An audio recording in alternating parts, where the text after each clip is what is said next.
প্রিয় দেশবাসী, সবাইকে বাংলা নববর্ষ 1432-এর শুভেচ্ছা জানাচ্ছি। এবারের নববর্ষ নতুন বাংলাদেশের প্রথম নববর্ষ।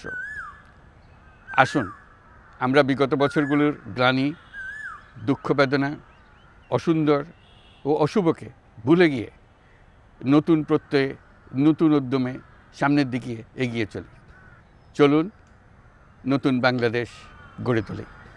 24-এর গণ অভ্যুত্থান আমাদের সামনে বৈষম্যহীন বাংলাদেশ গড়ে তোলার সুযোগ এনে দিয়েছে। এই সুযোগ যেন আমরা না হারাই। বৈষম্যহীন বাংলাদেশ গড়াই হোক এবছর নববর্ষের আমাদের অঙ্গীকার। আমি নববর্ষের সকল আয়োজন ও উদ্যোগের সাফল্য কামনা করছি। নববর্ষ 1432 আমাদের সবার জন্য শুভদিনের সূচনা করুক। নববর্ষ আমাদের সকলের জন্য নতুন ও গভীর আনন্দের উন্মোচন করুক, এই কামনা করছি। সবাইকে আবারও আমার নববর্ষের শুভেচ্ছা ও সালাম জানাচ্ছি।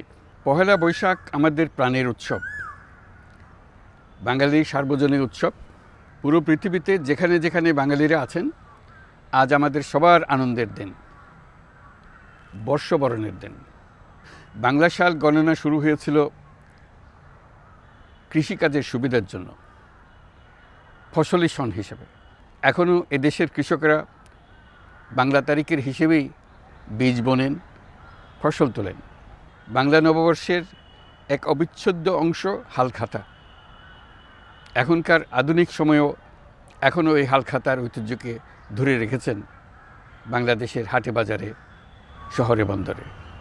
নববর্ষের বৈশাখী মেলায় বাংলাদেশের জেলায় জেলায় উদ্যোক্তারা সারা দেশে ঐতিহ্যবাহী শীতলপাটি, মাটির হাঁড়ি পাতিল, খেলনা, হাত পাখা ইত্যাদি তৈরি করে নিজেদের সৃজনশীলতাকে তুলে ধরেন এই দিনকে উপলক্ষ করে।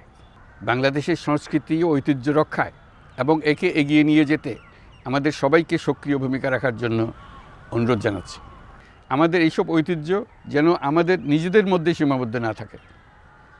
আমাদের সংস্কৃতি যেন আমরা ছড়িয়ে দিতে পারি বিশ্বের দরবারে। বছরের এই দিনটিতেই আমরা সুযোগ পাই আমাদের সুদীর্ঘ ঐতিহ্যকে নতুনভাবে নতুন প্রজন্মের কাছে উৎসবমুখর পরিবেশে তুলে ধরতে এবং পৃথিবীর সামনেই তুলে ধরতে।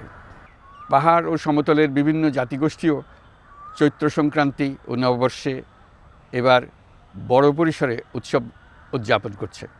পহেলা বৈশাখ সম্প্রীতির দিন, মহামিলনের দিন, আজ সবাইকে আপন করে নেওয়ার দিন। এবারের নববর্ষ নতুন বাংলাদেশের প্রথম নববর্ষ। আসুন আমরা বিগত বছরগুলোর গ্লানি, দুঃখ, বেদনা, অসুন্দর ও অশুভকে ভুলে গিয়ে নতুন প্রত্যয়ে, নতুন উদ্যমে সামনের দিকে এগিয়ে চলি। সবাইকে আবারও আমার নববর্ষের শুভেচ্ছা ও সালাম জানাচ্ছি।